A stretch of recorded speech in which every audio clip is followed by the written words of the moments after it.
Et une histoire qui m'a vraiment choquée. J'ai appris ça hier. C'est deux de mes grandes sœurs. Bon, une de mes grandes sœurs qui me raconte. Elle était allée chez une voyante avec une autre grande sœur. Donc il y a Berthe et il y a Titi vont voir une voyante. Et c'est Berthe qui est allée voir la voyante parce qu'elle avait des problèmes au boulot. Elle voulait en savoir plus. Chez nous, on les appelle les Mambikoudi. Bon, ce sont des voyantes qui lisent un peu l'avenir et tout ça. Donc, quand elle va avec la voyante, elle va chez la voyante avec Titi. La voyante explique à Berthe ses problèmes de boulot, comment elle peut faire pour s'en sortir, qui est contre elle et tout. Après, la voyante regarde Titi et lui dit, moi j'ai vu quelque chose dans ton foyer là, vraiment il faut faire attention. Il y a une femme qui est en train de basser ton mari. Comme il y a une femme qui est en train de basser ton mari, il faut tout faire pour arrêter ça. Je peux te donner des astuces, je peux t'accompagner pour que, voilà, ton mari te revienne. Et Titi regarde la voyante et dit, c'est pas mon problème. C'est lui qui va chercher les femmes qui le bassent là. C'est lui qui va chercher les femmes qui font des fétiches. Parce que s'il restait tranquille là, ça n'allait jamais arriver. La voyante et Berthe était choquée. Mais comment tu peux dire ça? On te dit qu'une femme va en train de troubler ton foyer. Toi, c'est tout ce que tu trouves à répondre. Elle dit oui. Je trouve juste ça à répondre. Parce que si mon mari m'aimait vraiment, il n'allait pas aller chercher d'autres femmes là-bas. Si mon mari m'aimait vraiment, aucune femme n'allait venir mettre son nez dans nos vies. Et elle a expliqué tout le calvaire qu'elle a vécu. Cette histoire-là, c'est Berthe qui m'explique parce que voilà, on est beaucoup plus proches. Et moi, ce qui m'a interpellée, c'est quoi? C'est que vous voyez, notre grande sœur qu'on appelle Titi là, elle était une de ces pique-niques, mais pas possible. Elle jurait que par l'homme et par le mariage. Je me rappelle quand j'étais plus jeune, c'est elle qui me mettait la pression de me marier.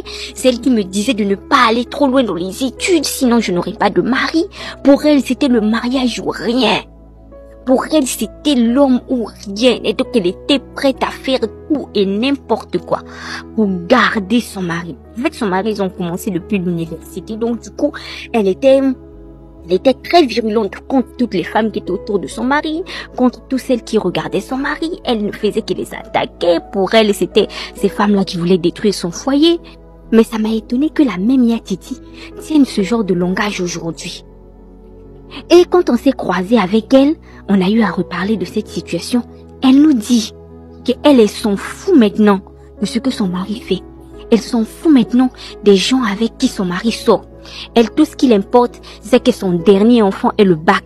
Dès que son dernier enfant aura le bac, elle va se lever pour divorcer. Et elle dit encore pourquoi le bac là ne fonctionne pas très bien. Parce que si ça fonctionnait bien, le gars on l'aurait déjà quitté. Parce qu'elle là, elle est en train de réfléchir à un moyen de le quitter vu qu'elle peut pas se lever pour partir comme ça. Il faut que l'homme la chasse. Donc la femme qui est dehors, elle n'a qu'à bien faire son bac. Comme ça, si elle fait bien là, le mari va la quitter. Moi, j'ai été choquée quand elle m'a parlé. Et elle m'a répété encore pour dire que, écoute ma chérie, priorise-toi. Toi-même qui es dans le foyer là, tu es mariée certes, mais priorise-toi. Parce que les hommes là sont compliqués, ils sont bizarres. Moi, je suis restée calme, j'ai tiqué, je me suis dit, c'est Titi qui me tient un tel langage. C'est Titi, la grosse pique-nique qu'on connaît. Celle qui nous disait de batailler, de nous battre contre toutes les femmes pour garder notre mari. Celle qui nous montrait les astuces pour garder un homme. C'est elle aujourd'hui qui ose nous dire de nous prioriser et qui est même prête à divorcer. Ça m'a étonnée. C'est pour cela, moi je dis toujours ici, les mecs qui disent que non, c'est nous les féministes qui gaspillons les femmes, c'est nous qui mettons des vilaines idées dans la tête des femmes. Écoutez, c'est vous-même qui détruisez les femmes là. C'est vous-même qui détruisez ces femmes là. Parce que moi je suis sûre que si le mari de Titi était si amoureux, il était doux avec elle, il la traitait bien, si son mari ne l'avait jamais trompé, si son mari était resté tranquille et avait respecté les liens sacrés du mariage, je ne pense pas que Titi aurait changé de mentalité et serait resté toute mise comme ça. Mais c'est vous qui endurcissez les femmes en fait. C'est vous qui êtes le véritable carburant de ce mouvement-là.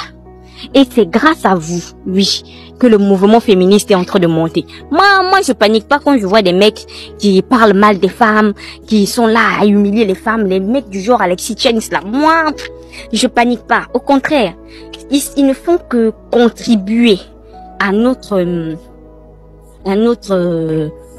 au fait que nous sommes en train de grandir, au fait que nous sommes en train de comprendre les choses, au fait que nous sommes en train d'évoluer. Ces hommes-là ne font que contribuer. Imaginez une seconde si les mecs du passé traitaient correctement leurs femmes, leur donnaient tout ce qu'elles, les traitaient correctement, les nourrissaient bien et ne s'asseyaient pas sur le fait qu'ils avaient l'argent pour pouvoir maltraiter les femmes. Vous êtes sûr que beaucoup de femmes allaient chercher tant que ça à bosser? Bien sûr, il y en a qui allaient chercher, voilà, à gagner de l'argent par elles-mêmes, mais est-ce qu'elles seraient tant accrochées à l'indépendance financière comme aujourd'hui? Non. Et là, ils sont en train de nous apprendre l'indépendance émotionnelle. Ce sont les mecs. Ça m'a choqué parce que le niveau que Yatiti avait en matière de relations homme-femme, façon il était accroché à l'homme, façon il était capable de rabaisser toutes les femmes, d'attaquer toutes les femmes qui étaient autour de son mari. Et aujourd'hui, la même Yatiti nous dit aujourd'hui qu'elles sont fous des femmes avec qui son mari va sortir, que tout ce qu'elle attend, c'est que son dernier ait le batte. Comme ça, elle va se lever pour partir. Et qu'elle veut que le basse que l'autre femme est en train de faire dehors, là, que ça puisse fonctionner. Comme ça, son mari va la quitter et elle sera enfin libre. C'est Yatiti qui parle de divorce aujourd'hui. Ouais, j'ai été choquée. Les mecs, c'est vous qui détruisez les femmes. C'est vous qui les rendez. Et quand tu vois la majorité des féministes radicales, ces garçons, ils ont détruit. C'est vous qui les avez détruits. Oui, ne vous étonnez pas. Au lieu de vous attaquer à celles qui dénoncent là, commencez à changer vos comportements. C'est de ça qu'il s'agit.